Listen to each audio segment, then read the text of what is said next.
जोहार दोस्तों। जेपीएससी 2024 की नोटिफिकेशन आ गई है। झारखंड लोक सेवा आयोग यानी जेपीएससी ने झारखंड संयुक्त असैनिक सेवा प्रारंभिक प्रतियोगिता परीक्षा 2023 के संबंध में आवश्यक सूचना आज जारी कर दी है।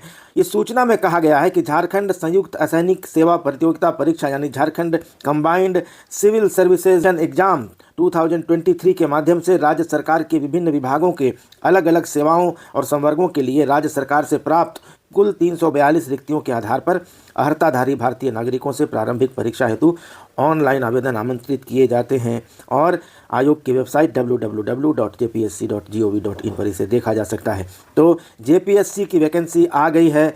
जेपीएससी सिविल सर्विसेज 2023 के नाम से ये वैकेंसी आई है और कुल 342 पदों के लिए ये परीक्षा आयोजित की जाएगी। प्रारंभिक परीक्षा है, पीटी एग्जामिनेशन है, जेपीएससी सिविल सर्विसेज पीटी। और इसके आवेदन भरने की जो तिथि है वो 1 फरवरी 2024 है। 1 फरवरी 2024 सुबह 10 बजे से आवेदन भरे जा सकेंगे और 29 फरवरी 2024 के शाम 5 बजे तक ये आवेदन भर सकते हैं जिनको आवेदन भरना है। यानी 1 फरवरी से 29 फरवरी के बीच आप आवेदन भर सकते हैं।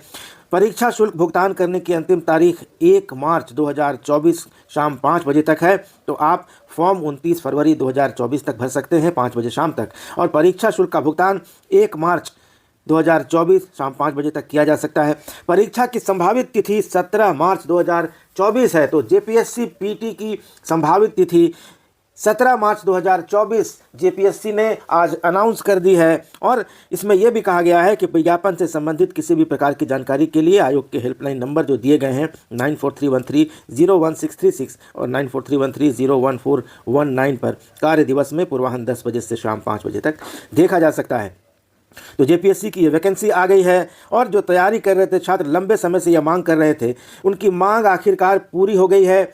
कुल 342 पदों के लिए ये रिक्ति निकाली जा रही है और इसमें उप समाहर्ता यानी डिप्टी कलेक्टर के कुल 207 पद हैं। यानी झारखंड प्रशासनिक सेवा उप समाहर्ता, जिसमें कार्मिक प्रशासनिक सुधार राजभाषा विभाग के अंतर्गत आता है, उसमें 207 पद हैं।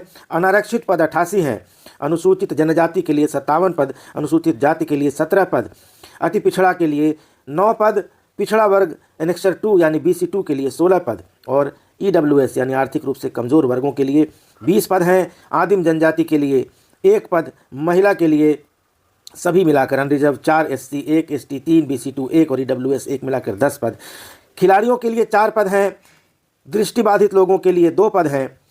जो सुनने में असमर्थ है, श्रवण निशक्त है, उनके लिए 3 पद हैं और चलने में जो निशक्त है उनके लिए 2 पद आरक्षित हैं। इसी तरह से पुलिस उपाधीक्षक यानी DSP के कुल 35 पद हैं जिनमें 19 पद अनारक्षित हैं।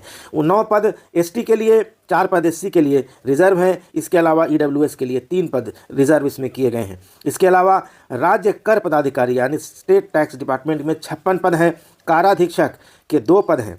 इसी तरह आगे बढ़ें तो झारखंड शिक्षा सेवा श्रेणी 2 के 10 पद हैं। जिला समादेष्टा का 1 पद है। सहायक निबंधक के 8 पद हैं। श्रम अधीक्षक के 14 पद हैं। प्रोबेशन पदाधिकारी के 6 पद हैं और उत्पाद निरीक्षक के 3 पद हैं। यानी कुल 342 पद हैं। 155 पद अनारक्षित हैं, अनरिजर्व्ड हैं। उसके अलावा अनुसूचित जनजाति के लिए 88 पद, 31 पद अनुसूचित जाति के लिए, अति पिछड़ा के लिए 15, BC2 के लिए 24 और इसी तरह से बाकी पद आरक्षित हैं। सूचना में यह भी कहा गया है कि कार्मिक प्रशासनिक सुधार तथा राजभाषा विभाग के संकल्प ज्ञापांक 5555 दिनांक 28/6/2016 के आलोक में आदिम जनजाति के लिए संसूचित रिक्ति अनुसूचित जनजाति की संसूचित रिक्ति में से विनियमित होगी। यह आरक्षण क्षैतिज रूप से उपलब्ध रहेगा। सेवाओं पदों की संख्या घट बढ़ सकती है।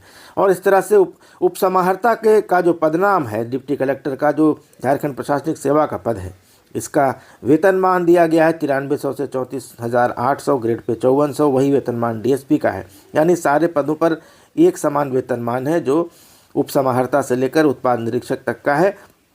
ग्रेड पे में अंतर है, जहां उप समाहर्ता, पुलिस उपाधीक्षक, राज्य कर पदाधिकारी, काराधीक्षक, झारखंड शिक्षा सेवा, जिला समादेष्टा, सहायक निबंधक और श्रम अधीक्षक तक 5400 का ग्रेड पे है। वहीं प्रोबेशन पदाधिकारी का ग्रेड पे 4800 है और निरीक्षक उत्पाद का ग्रेड पे 4200 है। तो जो तैयारियां कर रहे हैं छात्र, उन सबको शुभकामनाएं हैं। जल्दी से तैयारी में लग जाइए, समय कम है। 17 मार्च को परीक्षा की संभावित तिथि है पीटी परीक्षा की।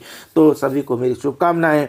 जोहार और चैनल को सब्सक्राइब जरूर कर लीजिएगा। धन्यवाद, नमस्कार।